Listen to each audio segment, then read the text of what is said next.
since childhood kasi, talagang pinalaki ako na dapat may gift ka kay mama, kay papa, kay lola.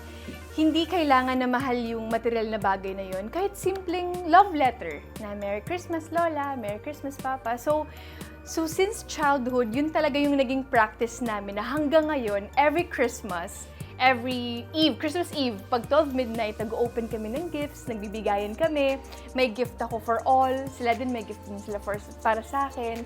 So yun yung parang isa sa mga tradition namin. At syempre kainan, hindi pwedeng walang food.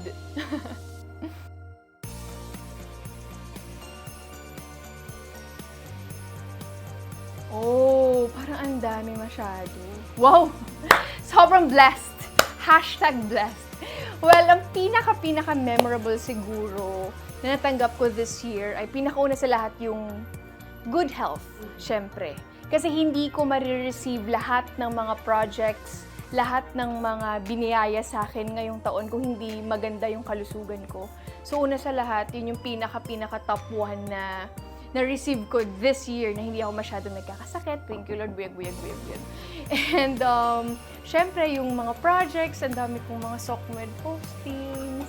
And, syempre, aside from working, nababalance ko siya with my travels din. Ang dami ko rin napuntahan this year. Siguro mga naka 8 countries ako this year.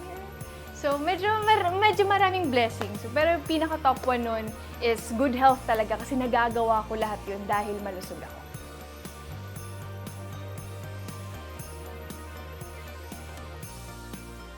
Pag hindi para sa'yo, hindi para sa'yo. Huwag mo siyang ipilit.